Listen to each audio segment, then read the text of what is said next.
नमस्कार प्यारे विद्यार्थियों। एमपी बोर्ड कक्षा 10वीं विषय गणित के पुराने वर्षों के प्रश्न पत्रों को हम हल कर रहे हैं, जिसमें वर्ष 2020 के वार्षिक प्रश्न पत्रों को इस सत्र में करेंगे।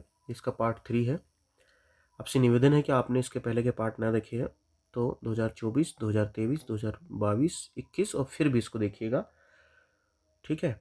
और एक और निर्देश आपके लिए कि प्लेबैक स्पीड को सेटिंग में जाकर 1x से कम करके 0.9x कर लीजिए, ताकि जो जल्दी जल्दी बात बोली जाएंगी वो आपको आसानी से सुनाई दे और अच्छे समझ में आए। इसको मैं एडिट करके अपलोड कर सकता हूँ, पर समय की कमी की वजह से आपसे ये अनुरोध करते हैं। दूसरा, आपका डाटा बचाने के लिए वीडियो की क्वालिटी को 360p या 480 पिक्सल्स पे आप सेट कर सकते हैं, ताकि आपका ज़्यादा डेटा खर्च ना हो, ठीक है, ताकि आप ज़्यादा वीडियो देख सके, ज़्यादा अच्छा ही कर सके, ठीक है। Thank you so much. आगे बढ़ते। अच्छा, कॉपी पेन लेके बैठे साथ में। पार्ट 3 में ये है, सबसे पहले आती है सही जोड़ी। सही जोड़ी में बयान करना है। सही जोड़ी का आंसर कैसे लिखते हैं? सही जोड़ी कैसे लिखिए? प्रश्न क्रमांक 4, सही जोड़ी बनाइए। स्तंभ ए लिख दो, इधर लिखो उत्तर, और फिर उसके नीचे लिखो स्तंभ, और जिसे फर्स्ट लिखा तो यहाँ फर्स्ट लिखना चाहिए। अब उसका आंसर अगर ABC है तो ABC ही उसका आंसर होना चाहिए, पर अपने मन से ABCD 1 2 3 अबसद 1 2 3 ऐसा नहीं डाल सकते। जो क्रमांक दिले वैसे क्रमांक का उपयोग होगा। तो सिर्फ बात, इसका आंसर ऐसे सीधे में से लाइन लेके जाना, फिर यहाँ पे आंसर लिखना। ये लाइन यहाँ से यहाँ तक जाएंगी, फिर इसका आंसर लिखना। इसकी लाइन यहाँ से यहाँ तक जाएंगी, फिर ऐसा आंसर। ये यहाँ तक जाएंगी, फिर आंसर। यहाँ से यहाँ तक जाएगा, फिर आंसर। आगे पीछे नहीं पता चले ये लाइन यहाँ, कोई यहाँ जा रही है, कोई यहाँ जा रही है। और ऐसे वाली तिरछा थेबड़े भी नहीं करना। सुंदर दिखना चाहिए, आंखों को चुभना नहीं चाहिए, है ना, लिखा वाला कभी भी। आगे बढ़ते। मैं हर बार बताता हूँ, हर बार बताते रहूँगा जब तक कि आपकी आदतें नहीं सुधरती। चलिए, पहले तो इसमें लिखा हुआ है, एक एक से करते बेटा, है ना। पहले ये मिला लेते। cos 45 का वैल्यू कितना होगा? cos 55 की वैल्यू कितनी होती है बेटा? 1/√2। इसका आंसर हो जाएगा B, 1/√2। एक बड़ा करने दो, आपको मान याद होना चाहिए सारे के सारे, ठीक है। अब क्या लिखा हुआ है यहाँ पे? sin theta is equal to, sin theta कहाँ है? यहाँ पे तो मान ही नहीं है सर। अच्छा, वो जीरो रहा होगा। ये रहा होगा बेटा sin 0 की value. sin 0 degree is equal to क्या होता है? तो sin 0 डिग्री की वैल्यू कितनी होती है बेटा? sin 0 डिग्री की वैल्यू होती है 0। वैल्यू कितनी हो जाएंगी? 0। इसका आंसर हो जाएगा तीसरे का A, 0। आप एग्जाम में भी ऐसा करेंगे, जरूर नहीं कि शुरू से करें। जो जो पहले बन जा रहा है उनको पहले कर लीजिए, ठीक है। अब टेन थीटा का वैल्यू क्या होगा ये भी दिया हुआ है। अब टेन थीटा को क्या दिया हो देखते हैं आगे, चलिए करते। तो हमारा आंसर हो चुका है अभी 1/√2 हो चुका है और 1 भी हो चुका है, ठीक है। दो आंसर इसमें से हो चुके हैं, ये लग गए। अब क्या बचा? अच्छा, एक खास बात है बेटा, सही जोड़ी में गलत नहीं होना चाहिए। सही जोड़ी में जब भी एक क्वेश्चन गलत होता है ना, एक अंक जाता है, तो एक नहीं आता, 2 जाता है, क्योंकि किसी का सही उत्तर किसी और में लगा चुके होते हैं आप।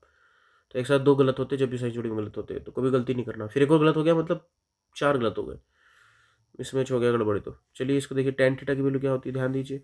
टेन थीटा का मान होता है साइन थीटा बटे कॉस थीटा। तो इसका हो जाएगा बेटा E, ठीक है। और हमारे 2 क्वेश्चन बचे, उसकी तरफ चलते हैं। Sec square theta minus tan square theta is equal to क्या होता है बताइए आप। सर समीकरण है बेटा, आपने सेकंड सोर्स का पढ़ी होंगी। तीनों सोर्स को याद होना चाहिए और उनके पक्षांतर वाले रूप भी। फिर से बोलता हूँ, तीनों की तीनों सोर्स का याद होना चाहिए और उनके पक्षांतर वाले रूप भी आपको याद होना चाहिए। तो है सोर्स का 1 + टेन स्क्वायर थीटा बराबर इस क्या होता है बेटा? Sec square theta. ये सोर्स का है। अगर मैं यहाँ पे इस टेन स्क्वायर थीटा का पक्षांतर कर दूं तो 1 इज इक्वल टू क्या होगा? सेक स्क्वायर थीटा, प्लस वाला इधर चल जाएगा माइनस में टेन स्क्वायर थीटा। मतलब कि sec square theta minus tan square theta की वैल्यू बराबर इसकी कितनी दिखाई दे रही है? 1। मतलब इसका जो पूरा मान है वो कितना होगा बेटा? 1 होगा इसका मान, 1। और 1 की जब करनी निकालेंगे तो इसका मान भी कितना हो जाएगा बेटा? 1। तो इसका आंसर हो जाएगा D, ठीक है। एक और क्या बच गया यहाँ पे? अब आंसर तो एक ही बचा हुआ है, सेक थीटा। तो इसका बच जाएगा आंसर कॉसेक थीटा का आंसर हो जाएगा C, सेक थीटा। पर ये ऐसे कैसे सेक थीटा, ये आपको भी समझाता हूँ मैं, वीडियो के लास्ट तक बने रहिएगा। पूरक संबंध अभी हम वर्ष 2025 में है ना। इस वर्ष 2025 में मैं समझा रहा हूँ आपको, जब भी आप वीडियो देख रहे हो, पर मैं 2025 में, ये है फरवरी का महीना चल रहा है और उसमें मैं ये वीडियो सीरीज बना रहा हूँ। तो उसमें ना 10th क्लास एमपी बोर्ड में ने पूरक संबंध हटा दिए, पता नहीं क्यों हटाया। बच्चे को आगे चल के इंजीनियरिंग नहीं करवाना है, या 11th-12th में ट्रिग्नोमेट्री नहीं पढ़ाना है, या समाकलन वकलन नहीं सिखाना है, पता नहीं क्या चाहती है गवर्नमेंट, क्यों हटाया मुझे नहीं पता, क्या मनसा पूरक संबंध हटा के क्या ही मिल गया होगा। हाँ, आगे आगे चलते हैं। एक बहुत अच्छा आइडिया आया, मैं लिखना चाहिए इस बारे में, एनसीईआरटी को भी एमपी बोर्ड को भी लिखना चाहिए, राज्य शिक्षा केंद्र इनको, कि आप क्या सोच के हटाए, इससे क्या मतलब, ये कितना ज़रूरी है आगे, क्या बच्चा इंजीनियरिंग नहीं करेगा या कुछ सीखेगा नहीं, ये सब ऐसे ही गवार बन के रह जाए। आगे करते हैं। दृष्टि रेखा की परिभाषा लिखिए। तो त्रिकोणमिति के अनुप्रयोग में आपने देखा होगा, कोई व्यक्ति किसी चीज़ को देख रहा है, ऐसा ऐसा सारी कहानियाँ सुनी आपने, इससे दूर की वस्तुएं, ऊंचाई, दूरियाँ पता करने में बहुत उपयोग होता है। दृष्टि रेखा मतलब बेटा, जो कोई व्यक्ति ऐसा खड़ा है, बस इसके आँख बना देते हैं, स्माइली चेहरा, हाथ भी बना देते हैं, तो ये किसी वस्तु को देख रहा है। ये वस्तु मान लो नीचे एक फुटबॉल है, या ऊपर कोई झंडा लगा हुआ है। पहली बात तो एक शब्द आता है क्षैतिज स्तर। क्षैतिज मतलब ये क्षितिज है या भूमि का स्तर है। भूमि के स्तर के समांतर जो स्तर रहेगा इसके सर के सीध में, इसके सर के सीध में, मतलब इसकी आंखों के सीध में, आंखों के नहीं, मतलब इसके सिर के सीध में, इसको बोलेंगे क्षैतिज स्तर। आंखों से भी कंफ्यूज हो जाएंगे आप। क्षैतिज स्तर, ये स्तर है भूमि के बिल्कुल समांतर रहेगा। परंतु जब ये देखेगा किसी चीज को, तो जो मुड़ के देखेगा ना, गर्दन घुमा के, ऊपर करके, नीचे करके, दाएं करके, बाएं करके, तब इसकी आंखों से जब किसी वस्तु को देखेगा ये, तो इसकी जो लाइन ऑफ साइट रहेंगी, इसे ऊपर देख रहा तो ये दिख रहा है, नीचे इस गेंद तो देख रहा तो ये देख रहा है ऐसा, तो इसे कहते हैं दृष्टि रेखा। दृष्टि रेखा, दृष्टि रेखा। और परिभाषा क्या होंगी? दृष्टि रेखा का मतलब होगा बेटा प्रेक्षक, ये देखने वाले व्यक्ति को क्या बोलेंगे? प्रेक्षक, प्रेक्षक। और ये हो गई वस्तु जिसको देख रहा है। प्रेक्षक की आंख से वस्तु जिसको देख रहा है, उस बिंदु, वस्तु का जो बिंदु है, ये प्रेक्षक की आंख से जिस वस्तु को देख रहा है उसको मिलाने वाली रेखा को क्या बोलते हैं? दृष्टि रेखा। ठीक है, प्रेक्षक की आंख से उसके द्वारा देखी जा रही वस्तु के बिंदु को मिलाने वाली रेखा को दृष्टि रेखा कहते हैं। और इसी में उन्नयन और अवनमन कोण बनता है। जबकि क्षैतिज स्तर नीचे हो और व्यक्ति की दृष्टि रेखा ऊपर हो, ये दृष्टि रेखा अगर ऊपर हो तो ऊपर मतलब उन्नयन कर रहा है, तो ये उन्नयन कोण बनेगा। उन्नयन मतलब ऊपर की ओर उन्नयत कर रहा है, ऊपर की ओर मुंडी कर रहा है।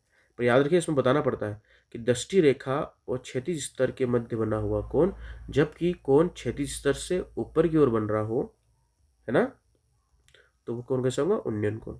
और यदि क्षैतिज स्तर ऐसा है और दृष्टि रेखा नीचे की ओर है, तो क्षैतिज स्तर और दृष्टि रेखा के मध्य बनने वाला कोण अवनमन कोण होगा। अवनमन, नीचे की ओर झुकना, अवनमन, नमस्कार करना, तो इससे याद रख सकते, अवनमन, झुक के नमस्कार करने से याद रखते, अवनमन कोण।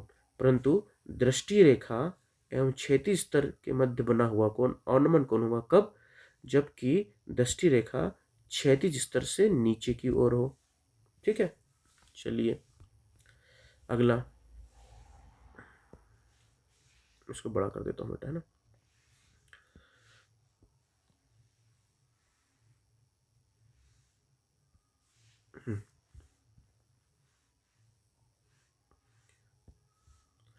दो चर वाले, दो चर कौन कौन से, लेकिन यहाँ पे एक चर है x, एक चर है y वाले रैखिक समीकरण का मानक रूप लिख लीजिए। दो चर वाले रैखिक समीकरण, चर तो हो गए एक x और y, उसने खुद बता दिया, दो चर हो गए। रैखिक समीकरण है मतलब इनकी घातें एक ही हो सकती, उससे ज़्यादा घात नहीं हो सकती। और समीकरण है यानी इक्वल टू क्या आएगा बेटा? 0।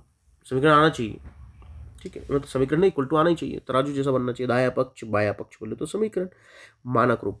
अब चर खाली पीली तो नहीं होंगे, ठीक है, इनके जो जोड़ना घटाना कुछ हो रहा होगा, और घटाना जोड़ना को हम सिर्फ जोड़ के लिखते हैं, घटाना हो रहा होगा तो अपने आप माइनस आ जाएगा।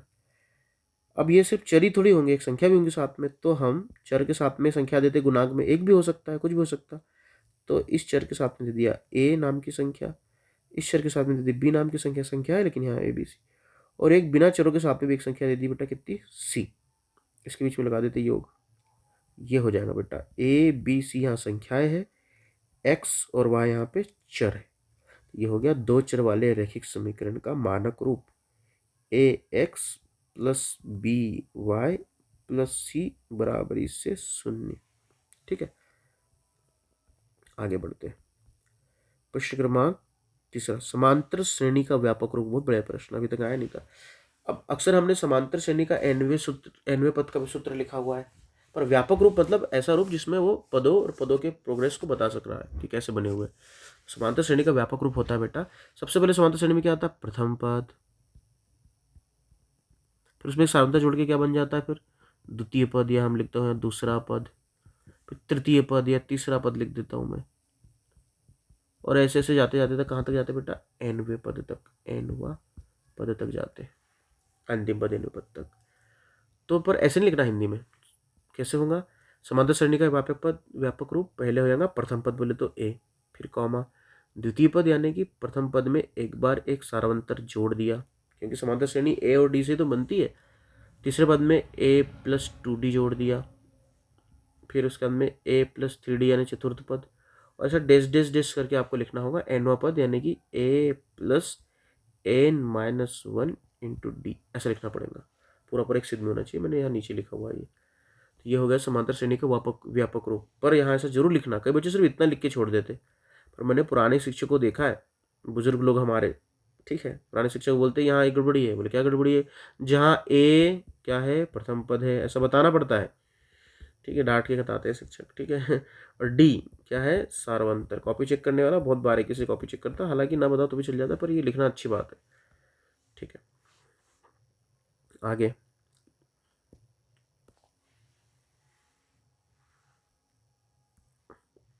अगला देखिए, द्विघात समीकरण x square plus b x plus c बराबर 0 के वियुक्त कर ज्ञात करने का सूत्र लिखिए। बेटा ये द्विघात समीकरण है, ए एक्स स्क्वायर, दो घात यहाँ चर की अधिकतम, धन बी एक्स धन सी, अभी तक बहुपद है, बराबर से 0 कर दिया, ये हो गया समीकरण। द्विघात समीकरण में विविक्त कर, क्या होता है विविक्त कर, विविक्त कर को दर्शाते बेटा हम डी से, कैसे दर्शाते हैं, डी से, और डी जो है विविक्त कर, इसका मान ज्ञात करी हम टेस्ट करते हैं कि इस जो द्विघात समीकरण के जो मूल है वो कैसे होंगे कि नहीं होंगे, होंगे तो कैसे होंगे, दोनों अलग अलग होंगे या एक समान होंगे, ठीक है, उसको जांच करते हैं। ये मैंने इसके पहले वाले वीडियो में बताया भी है, आप वहाँ से ध्यान से इसको सीख सकते हैं। तो विविक्त कर को ज्ञात किया जाता है इन्हीं ए बी सी की मदद से, और वियुक्त कर का सूत्र होता है बी स्क्वायर माइनस 4ac।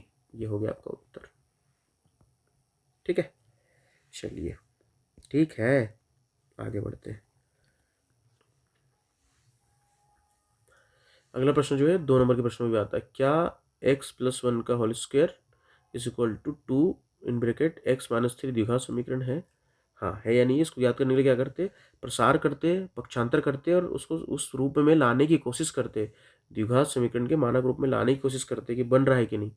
पर खास बात है कि द्विघात समीकरण में चर की अधिकतम घात 2 होना चाहिए, अगर 2 घात नहीं है तो वो द्विघात समीकरण नहीं है, अधिकतम ज़्यादा होगी 2 से तो फिर वो समीकरण बन जाएगा, 2 नहीं है उससे कम है तो भी वो द्विघात समीकरण नहीं है।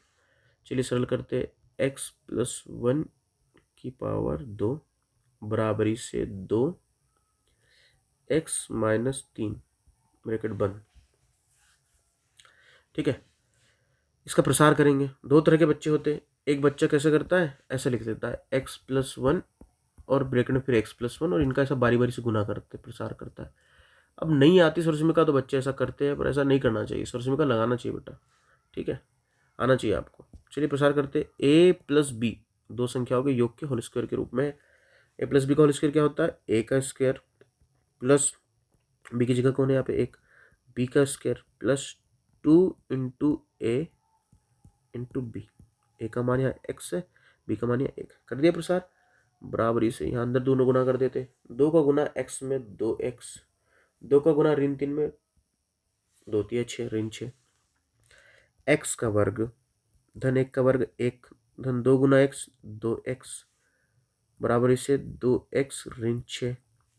अब समीकरण के रूप में मानक रूप लाने के लिए इन सबका पक्षांतर करके एक और लाते हैं और देखते हैं द्विघात बचती कि नहीं। हालांकि यहाँ समझ में आ गया आपको द्विघात बची हुई है, बाकी कोई रहना रहे उससे मतलब नहीं, द्विघात खत्म नहीं हो रही, ना ही घट के खत्म हो रही, ना ही कुछ और होकर खत्म हो रही, उससे बड़ी घात भी नहीं है, मतलब द्विघात समीकरण है, यही उत्तर बन जाता है। पर हम बता देते हैं आपको, x square plus 1 plus 2x, ये प्लस का 2x इधर माइनस के 2x में आया होके आया, और ये माइनस का 6 इधर प्लस का 6 बन के आया बराबर इससे, इधर क्या बच गया 0, इधर कुछ नहीं बचा, सब आ गए। 2x से 2x घट गया, काटना नहीं चाहिए एग्जाम में, घटा के लिख दो, कहीं चला भी लेते कि कट गया कोई दिक्कत नहीं। 6 और 1 जोड़ के कितना हो गया 7 धन x स्क्वायर धन 7 बराबर से 0। चूंकि मानक रूप को परफेक्ट नहीं बना, पर आपको पता है कि हमें सिर्फ एक्स स्क्वायर से मतलब है। यहाँ पे अगर चर की अधिकतम घात 2 है तो समीकरण हो जाएगा द्विघात समीकरण। ठीक है, तो ये है बेटा कि हाँ द्विघात समीकरण है। क्या द्विघात समीकरण है? तो बोले हाँ है, हाँ आंसर हो जाएगा हाँ, यस। चलिए ये सारे प्रश्न हो गए। अब आपको पूरक संबंध मैंने जैसे प्रॉमिस किया तो बता देता हूँ लास्ट में। पूरक संबंध थोड़ा शॉर्टकट में बताऊंगा क्योंकि, पर ठीक है समझ जाओगे कभी तो वापस आएगा। पूरक संबंध, पूरक संबंध का मतलब होता है कॉम्प्लीमेंट्री एंगल्स। कॉम्प्लीमेंट्री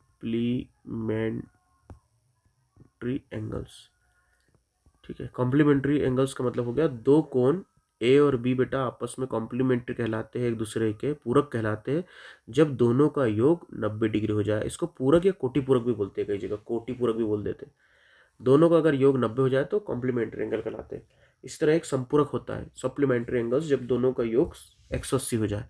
अभी हम यहाँ पूरक संबंध के बारे में बात करते हैं। कैसे? एक कोण अगर 10 डिग्री है तो दूसरा कितना होगा 80 डिग्री, एक दूसरे क्या हो जाएंगे बेटा ये पूरक हो जाएंगे। अगर एक 17 डिग्री है तो दूसरा कितना हो जाएगा बताएं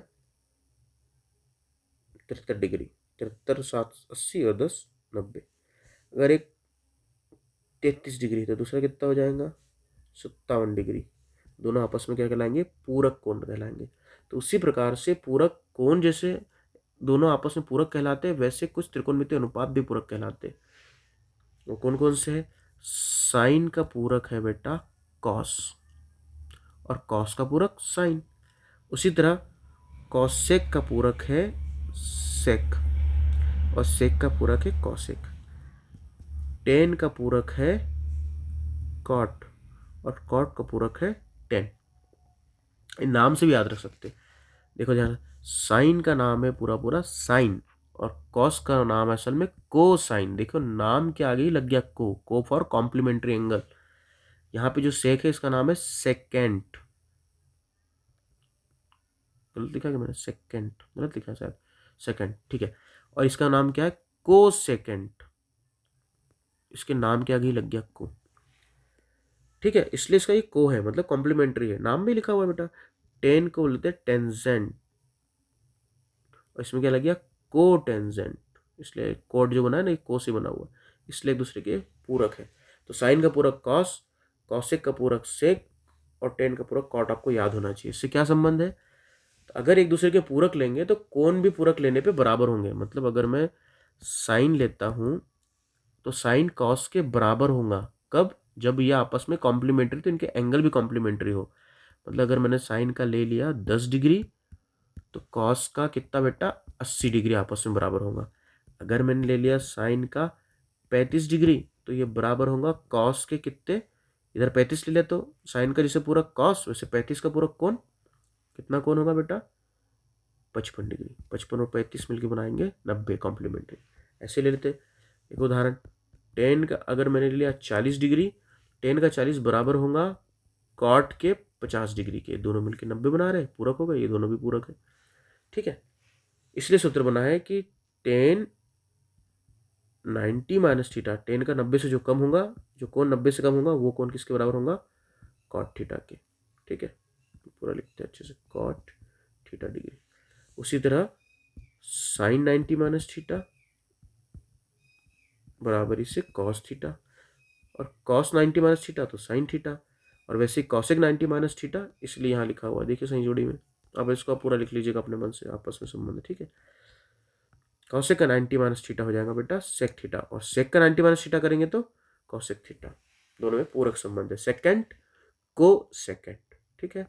उम्मीद है आपको ये समझ में आया होगा और आपको फायदा पहुंचा होगा इससे। अगर आपको वीडियो पसंद आया होगा तो हमारी आपसे छोटी सी रिक्वेस्ट है, हम्बल प्यारी सी रिक्वेस्ट, कि वीडियो को लाइक ज़रूर करिए प्लीज़ अगर आपने देखा है तो, और चैनल को सब्सक्राइब करिए अगर अभी आप तक नहीं देखा, और बेल आइकन बजा दीजिए, घंटी का चिन्ह बना दीजिए, ठीक है। और कमेंट भी करिए, हमें अच्छा लगेगा, पसंद आ रहा नहीं आ रहा, क्या कमी है क्या बेसी है, जल्दी बोले, धीमे बोले, आराम से बोले और देसी भाषा बोले, ठीक है। और प्लीज़ अपने दोस्तों से, सहपाठियों से शेयर करिएगा। शेयरिंग इज केयरिंग बोलते हैं, sharing is caring. Thank you so much for watching this video. Take care, God bless you.